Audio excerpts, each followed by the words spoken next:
Como é que a gente responde as questões que Deus traz para nós, né? Os mandamentos, os princípios, né?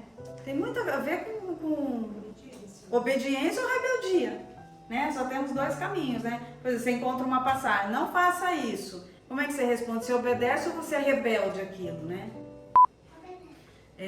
A verdade é que ou a gente obedece ou a gente é incrédulo, né? E fala assim, isso nunca vai acontecer, né? As consequências nunca virão, né? E na verdade elas virão sim. Todos nós vamos sofrer as consequências das nossas ações, né? Como o Fran lembrou muito bem, quarta-feira passada foi um culto muito profundo, muito forte, né? A palavra foi pesada. E quando Deus lá fala para Adão, Adão, o que você está fazendo? Né? Porque Deus sabia o que ele estava fazendo. Deus não perguntou o que você está fazendo, Deus perguntou aonde você está. Né? Porque aonde estamos define o que nós estamos fazendo. E Deus sabia o que ele estava fazendo, né? Estava fazendo tudo errado. A gente vai falar sobre Atos 9, se alguém quiser acompanhar. Paulo era um judeu, um cidadão romano, muito inteligente, muito culto, formado aos pés de Gamaliel, um grande influenciador na época, né? Respeitadíssimo, era um fariseu e que ocupava uma grande posição no sinédrio. Ele que ensinou tudo a Paulo praticamente, né? Paulo era um doutor da lei, né? Era um homem muito culto, né? E levava à risca a sua religião, a sua crença, né? Então ele matava os judeus e castigava os judeus, achando que ele estava dentro da religião a qual ele aprendeu, né? Que ele estava servindo a Deus de alguma forma, né? E aí, como todos sabem, ali na estrada de Damasco apareceu uma grande luz e uma voz. E disse, Paulo, por que você me persegue? Saulo, ele não era Paulo ainda. Saulo, Saulo, por que me persegues? E ali ele estava a cavalo, caiu literalmente do cavalo, né? E ficou cego. A cegueira de Paulo é uma analogia do que ele era. Paulo, apesar de ser um homem muito culto, era cego espiritualmente. E foi a primeira coisa que Jesus, ao aparecer para ele, fez ele sentir. Porque o Senhor, Ele mostra para nós as nossas deformações. Ele mostrou para Paulo, você está cego espiritualmente. E Paulo ficou 3 dias cego. Né? E o que ele fez? Cego. Levaram ele para casa, ele continuou cego 3 dias, mas ele passou a orar. Aquele Cristo que ele encontrou. Né? Imagine se ele não se perguntava, será que eu vou voltar a enxergar? Mas ele orava a Deus e jejuava. Ele ficou sem comer 3 dias. E sem beber 3 dias e 3 noites. A pergunta agora, né? Que não quer calar, né? Como foi o nosso encontro com Jesus? Todos nós um dia já nos encontramos com Cristo, né? Como foi aquela primeira vez?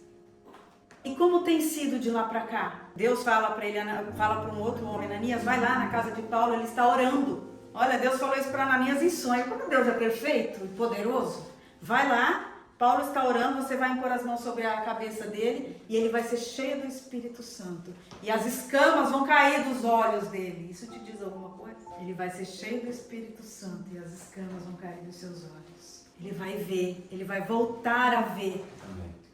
Olha, só essa linha já... Para mim, eu já acho que eu escreveria um livro, né? Porque é tão profundo isso. Significa que quando andamos com o Senhor, quando a gente não banalizou aquele primeiro encontro, quando o Senhor continua dentro de nós, significa que pouco a pouco as escamas dos nossos olhos vão caindo. A gente fica sensível ao Espírito Santo.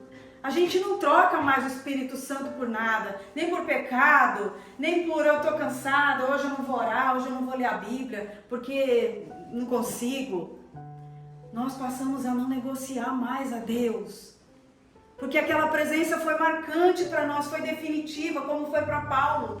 Paulo teve toda essa experiência com Deus e imediatamente ele começou a pregar nas sinagogas. O que nós fizemos? Qual foi a mudança na nossa vida? Como tem sido isso dentro de nós? Como é que a gente tem trabalhado essa marca que Cristo colocou dentro de nós e que foi definitiva? Será que a gente está deixando isso se esfriar? Como que a gente está cuidando disso? Porque a manutenção é nossa. A manutenção do Espírito Santo em nós é nossa.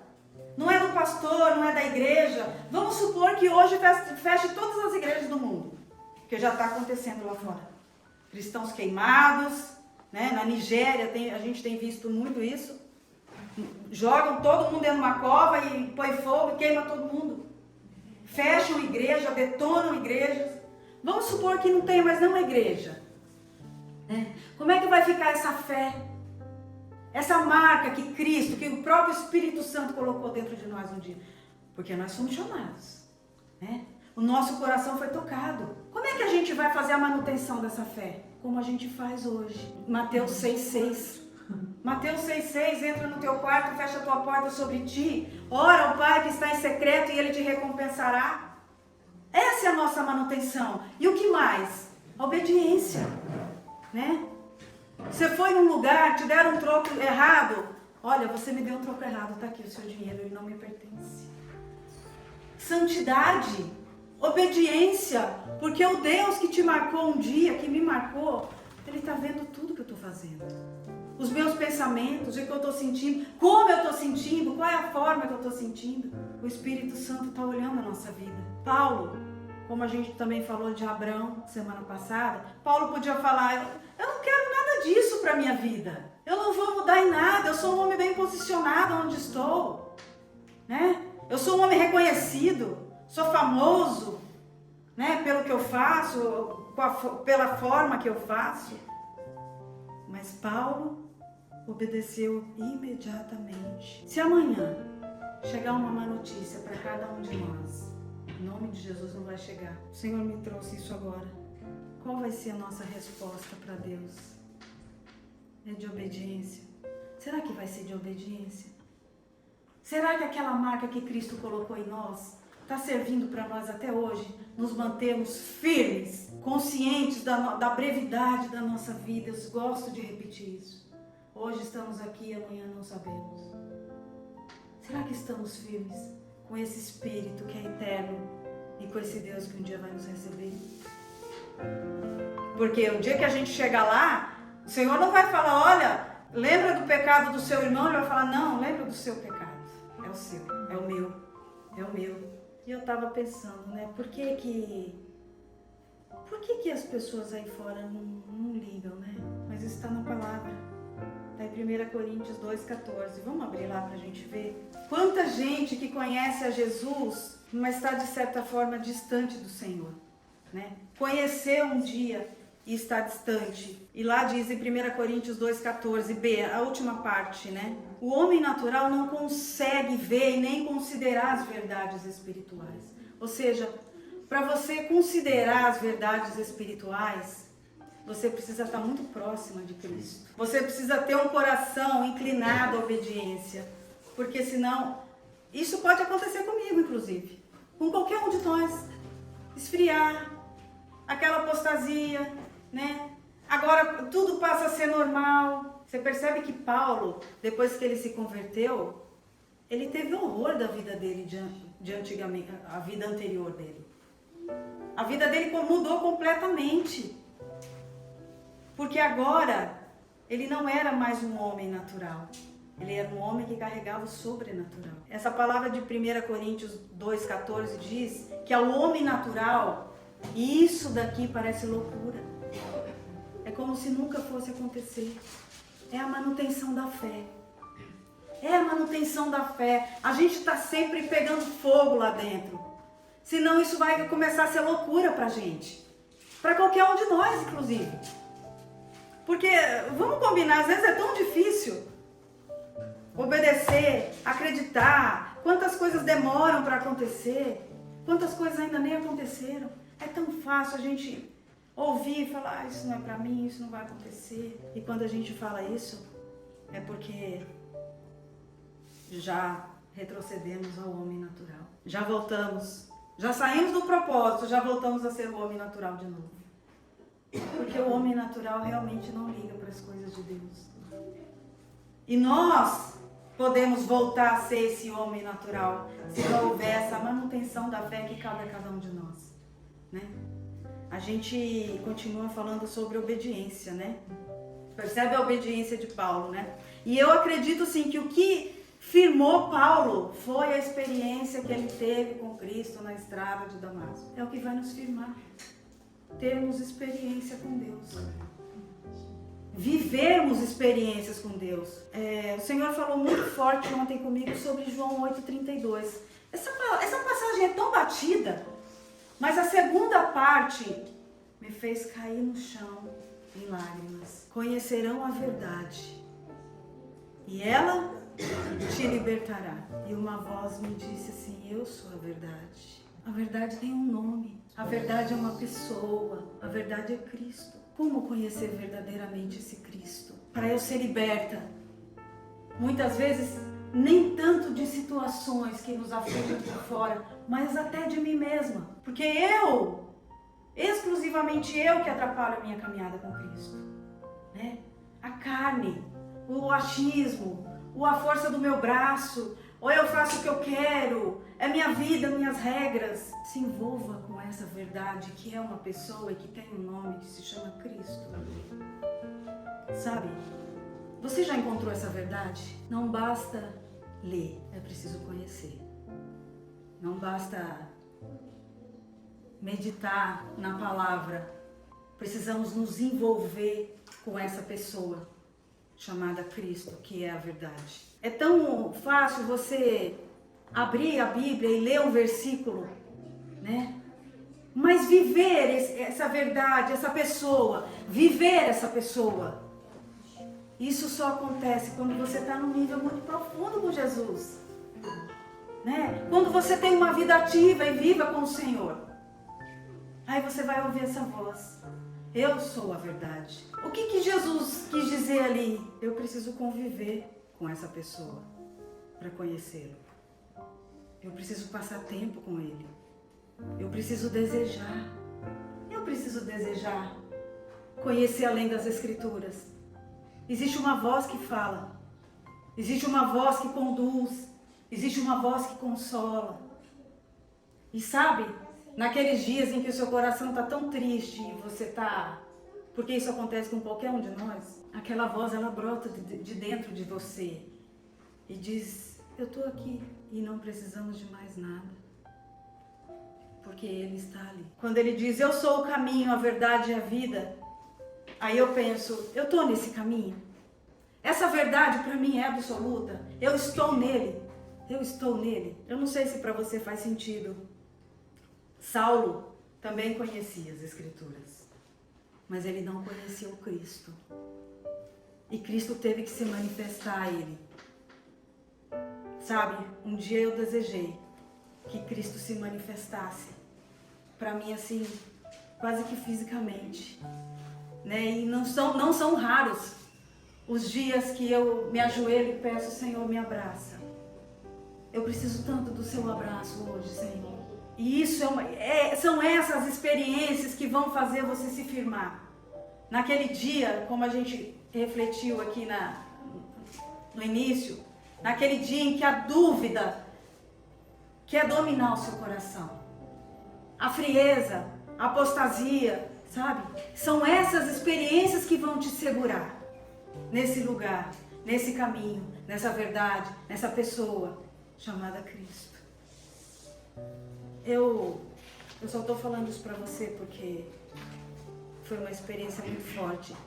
E eu desejo que cada um de vocês viva isso. Amém, Jesus. Sabe? Porque disso depende a nossa vida espiritual. É muito à beira, é muito à margem você abrir a Bíblia e ler a Bíblia, né? Mas é necessário não só ler, mas conhecer a pessoa de quem você lê. É muito profundo isso. E aí, quanta gente eu escuto: mas eu não tenho tempo. Por que a gente não tem tempo se o tempo é dele? Se é ele que sabe quantos dias ainda nos resta nesse mundo mau. O tempo é dele. O tempo não é nosso. Por que a gente vive e só dá, 10 minutos do tempo, 10 minutos na oração, 10 minutos, enquanto o salmo não parava, já li, tchau, tô saindo. O tempo é dele. O tempo que a gente fala, eu não tenho tempo, o tempo é dele. Sabe, tem coisas que precisa cair a nossa ficha. O tempo não é nosso, o tempo é dele. E o tempo que ele está nos dando aqui é para ele. A gente vai trabalhar, mas a gente leva ele. A gente vai se divertir, a gente sai de férias, a gente leva ele. A gente acorda de manhã e a gente clama a ele, porque o tempo é dele. A gente precisa entender isso para mudar as nossas expectativas. Às vezes estamos pedindo, eu preciso de saúde, eu preciso de prosperidade, eu preciso disso, eu preciso daquilo. E ele diz, eu só preciso que você esteja comigo. Eu só preciso que você deseje que eu seja teu. Que o seu tempo seja para mim, seja meu. Às vezes a gente vai, de agora para diante, entrar em igrejas, talvez a gente nunca vai ouvir uma palavra assim. Guarda ela para você. Guarda lá. Não esquece. O tempo não é nosso. Às vezes achamos que a gente tem controle sobre tudo. Não temos controle. O tempo é dessa pessoa, dessa verdade que se chama Cristo. E Ele te libertará. E Ele te libertará. Te libertará de tudo que você está pedindo. De tudo que eu ainda desejo na minha vida, Ele vai me libertar.